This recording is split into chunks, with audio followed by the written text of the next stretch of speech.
Assalamualaikum, jumpa lagi di hobinya aku channel. Jangan lupa subscribe, like, dan komen ya. Sebelum kita lanjutkan kembali kisah drama Apoteker Auli Midori episode 2 part 1.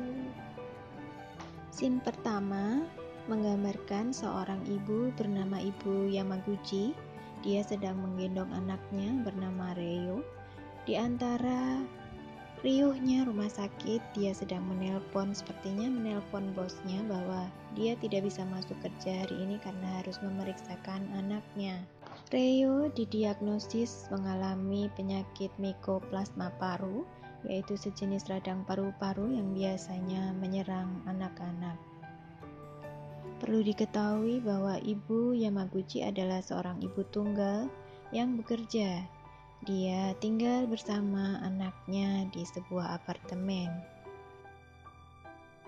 Seorang apoteker bernama Karia sedang menjalankan tugasnya, yaitu menyerahkan obat kepada Ibu Yamaguchi dan Ryo.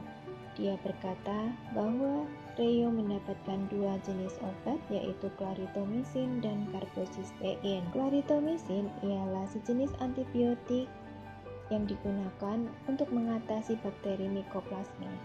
Sedangkan carbocistein adalah obat untuk mengurangi dahak pada radang paru-paru. Pada suatu malam, Ibu Yamaguchi bertemu dengan apoteker Karia yang sedang pulang bekerja. Tampaknya Ibu Yamaguchi juga sedang pulang bekerja.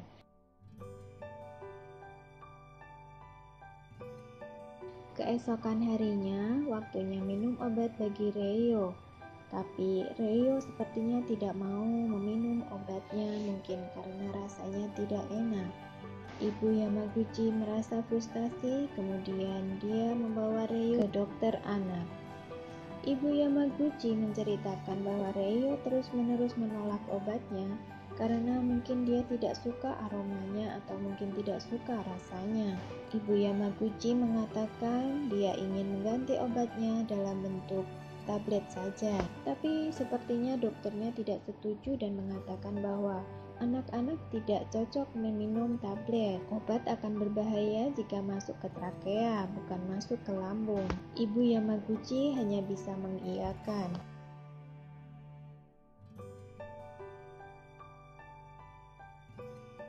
Saat penyerahan obat, kembali lagi bersama apoteker Karia, dia mengatakan bahwa bisakah obat tidak digerus saja? Apoteker Karia mengatakan bahwa tidak bisa karena resep dari dokter menuliskan bahwa obatnya harus digerus. Apoteker Karia mengatakan, "Apakah kau punya waktu sebentar?" Dan Ibu Yamaguchi mengiyakan. Kemudian apoteker Karia menemui apoteker Aoi.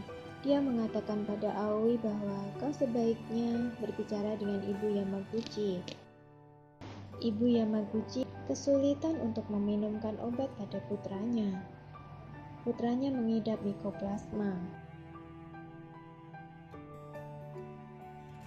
Kemudian apoteker Aoi berbicara dengan Ibu Yamaguchi dan Ryo. Apoteker Aoi kemudian bertanya pada Ryo, "Ryo, apakah kau tidak suka dengan obatnya?" Ryo menjawab, "Iya, baunya aneh dan rasanya tidak enak."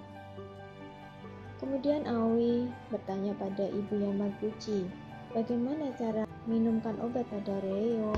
Ibu Yamaguchi kemudian menjawab bahwa obat Ryo dicampur dengan jus jeruk. Kemudian apoteker Aoi mengatakan, "Itulah sebabnya, Bu. Cobalah sedikit." Ibu Yamaguchi kemudian memasukkan sedikit bubuk obat putranya ke mulutnya. Dia merasakan bahwa rasanya agak sedikit manis.